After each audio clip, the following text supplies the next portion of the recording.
In this video, I'll tell you a little bit about my own research regarding gender stereotypes about intelligence and how those stereotypes affect the representation of women in higher education and beyond. This video might feel a bit different as I'll be digging into the research itself in much more detail, but I hope that many of you will find it interesting. I'll start with a simple thought experiment.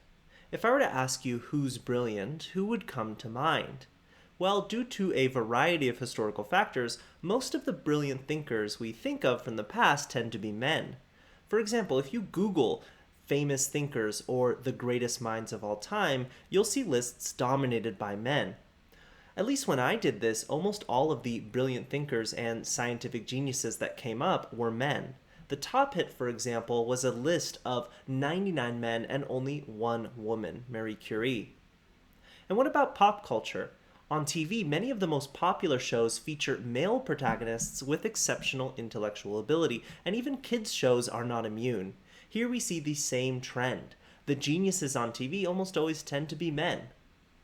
Indeed, children are not immune to these kinds of messages, and in fact, many children's toys are gendered and may serve to impart or at least reinforce the belief that men are more intelligent than women. And let me show you just a few examples of this that will probably make your blood boil. Here we have two toys side by side, the junior doctor versus the little nurse, the doctor being very blue and sort of more geared toward male children, and the little nurse being pink, more geared toward female children.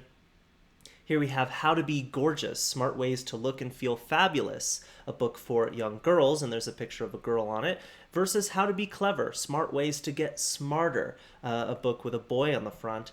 And one last example, the Big Beautiful Coloring Book for Girls versus the Big Brilliant Coloring Book for Boys. So you get the idea. Now, a great deal of research has been devoted to investigating gender stereotypes about specific cognitive abilities, like stereotypes about math and stereotypes about science. And that research has been very fruitful, but relatively little attention has been paid to a much broader and potentially more impactful stereotype. People tend to associate brilliance and genius with men rather than women, and that's what I'm going to try and argue in this video.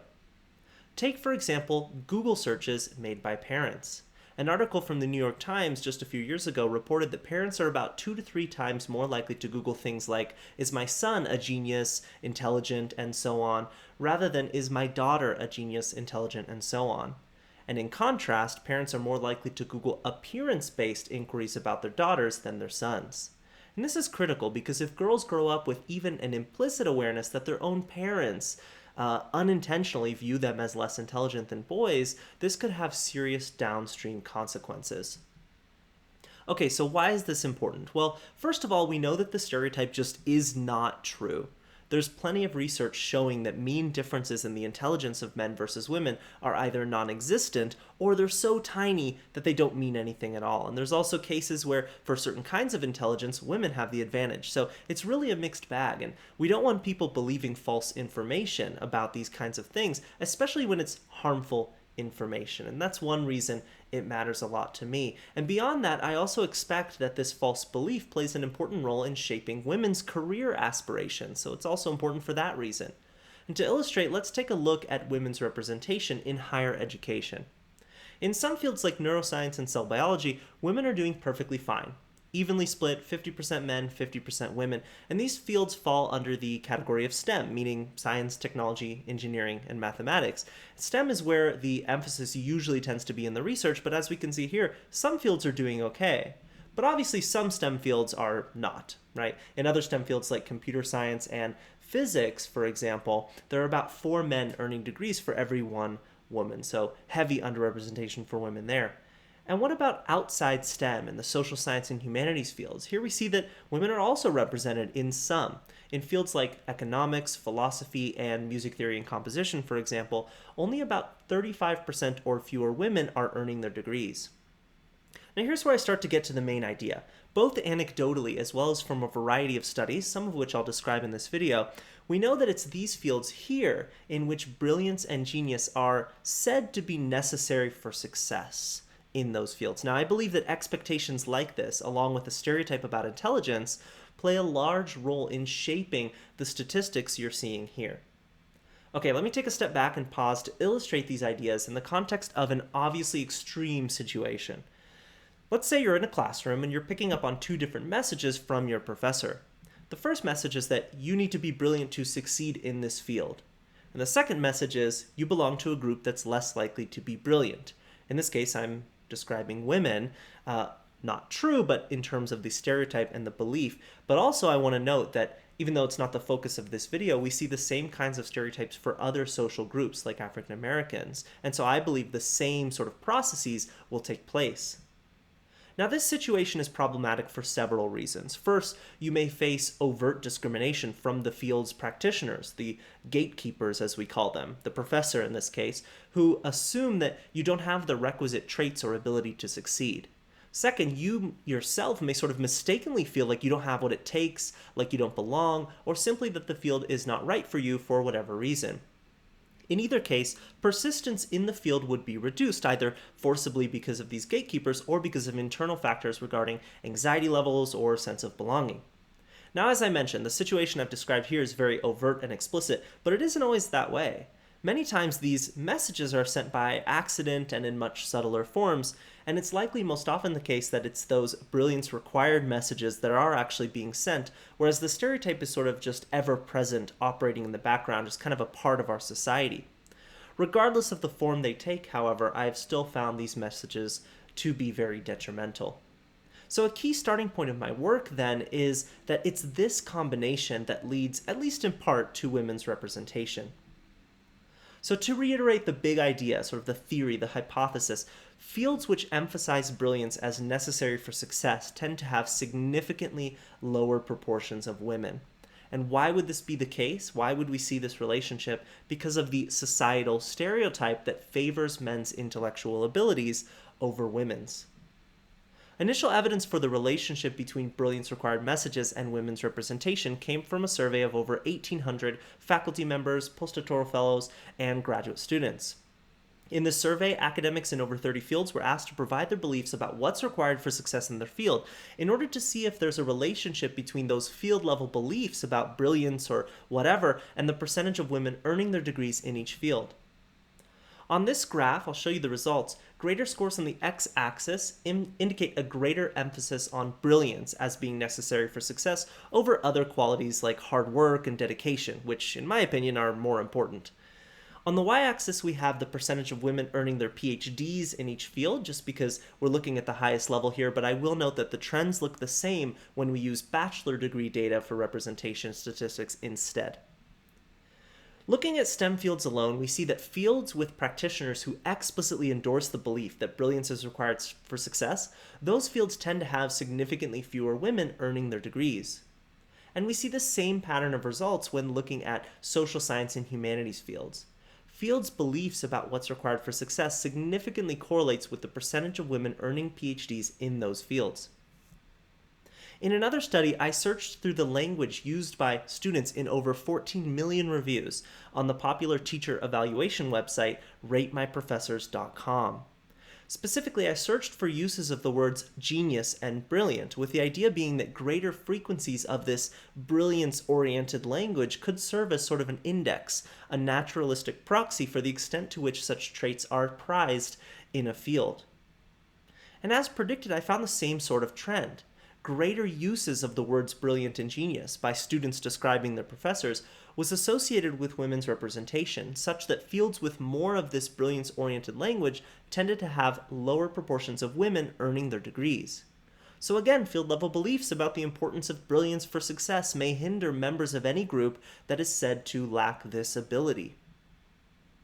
So a wealth of evidence has now established a relationship between a field's emphasis on brilliance and women's representation, in that field. But what we need more information on is the stereotype.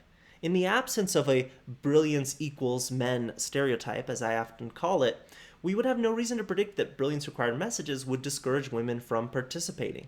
Much of my work then focuses on providing evidence for such a stereotype, and as a first step for basically providing evidence for the brilliance equals men stereotype, we can again turn to the previously mentioned study conducted using data from ratemyprofessors.com.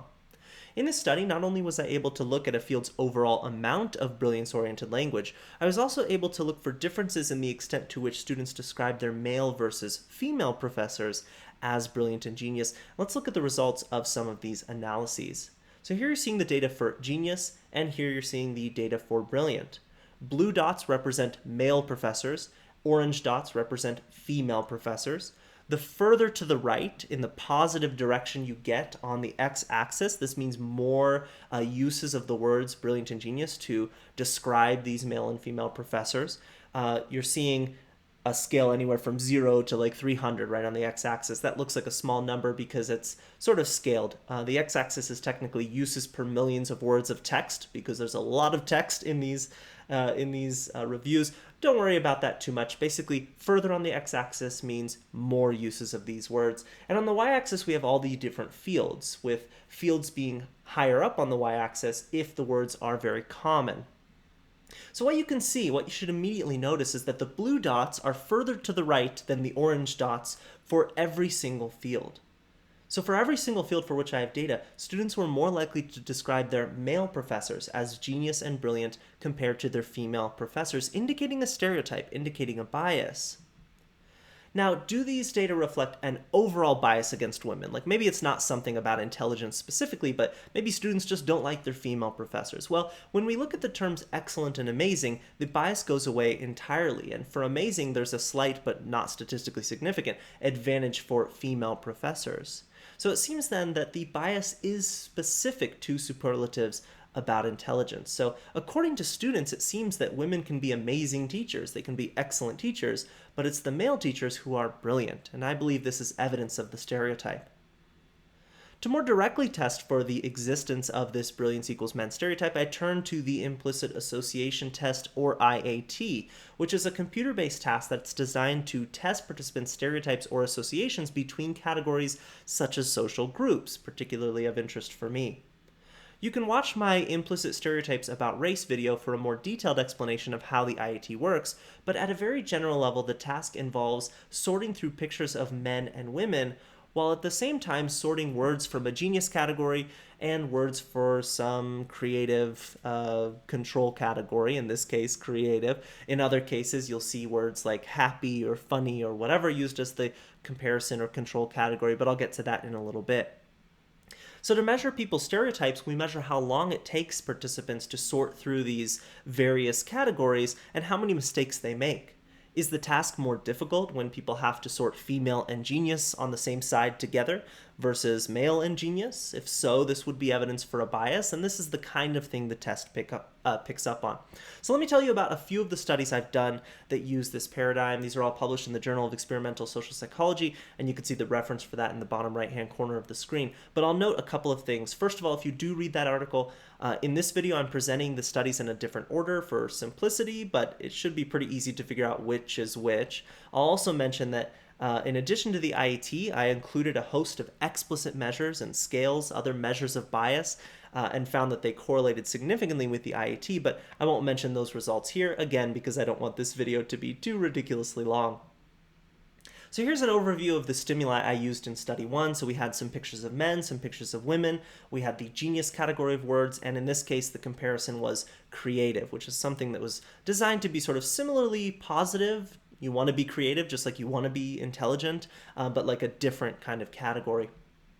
Here you can see all of the participants I recruited for this study, both undergraduate populations from the University of Illinois, as well as NYU, New York University, as well as general population participants from Amazon's Mechanical Turk, an online participant recruitment platform where you can take surveys and earn a little bit of money. For brevity, I won't talk about my participants, but I'll provide you with this information briefly before I show you the results of each study. And if you're interested, you can of course pause the video to explore to your heart's content. On this graph, I'm going to plot the results of all 3 samples for study 1, and I want to explain the graph a little bit because you're going to see the same thing for each study, so I want the interpretation to be very easy. Basically, scores above the midpoint of 0, right? So you see that line where 0 hits right over here, and maybe you can see my mouse. This would be 0. Anything above 0 is indication of the bias, the brilliance and men associated with one another. That's up here. Anything lower than 0 would mean the opposite bias, so women and brilliance being associated together. So in an ideal world, I suppose we would get scores right at 0, and the bars would be like non-existent, right? A score of 0 means that people don't associate either gender with intelligence more than the other, right? Just kind of like anybody can be brilliant, anybody can be genius, and I guess that's the dream. But let's take a look at the results.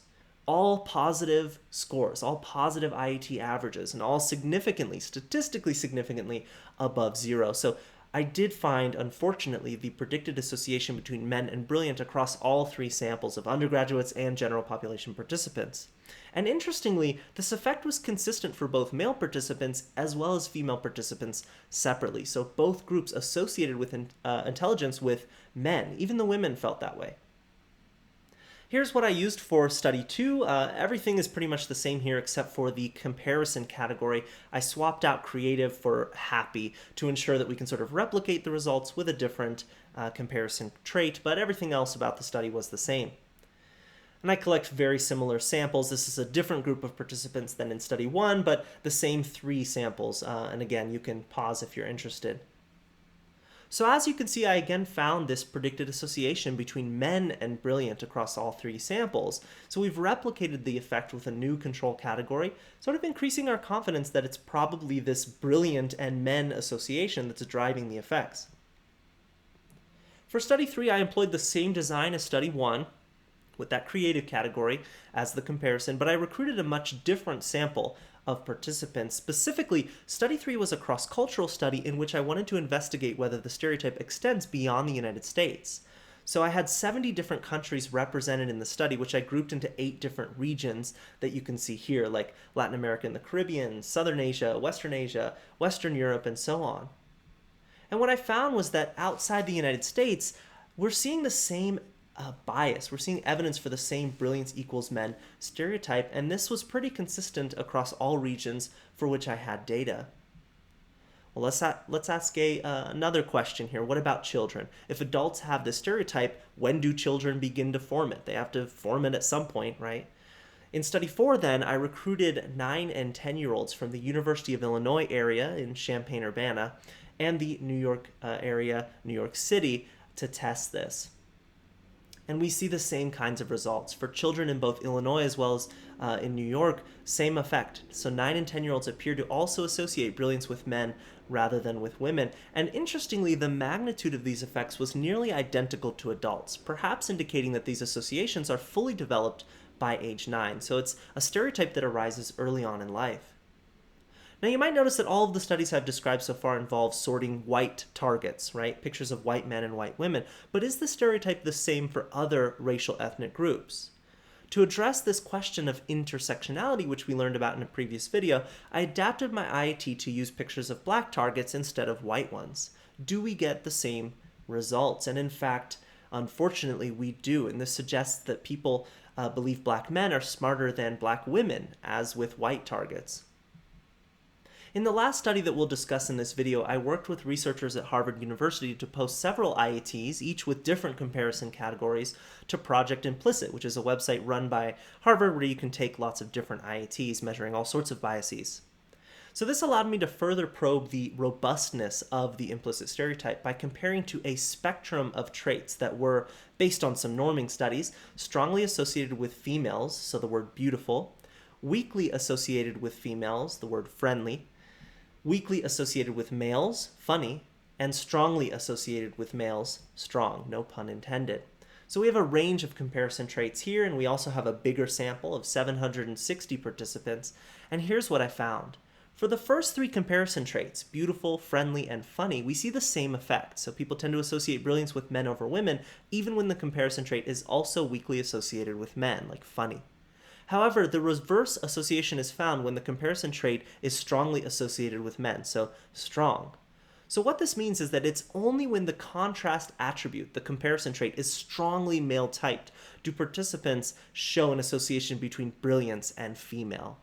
So across all 6 of these studies, just to summarize, these studies varied in methodology and they included thousands of participants from the United States and beyond. I found that both children and adults consistently tended to associate brilliance and genius with men over women, which sadly points to this brilliance equals men stereotype. And So, in general, through my research, I hope to bring awareness to this stereotype, which is what I'm trying to do in this video, and so to challenge it, since again, we know that the stereotype simply is not accurate.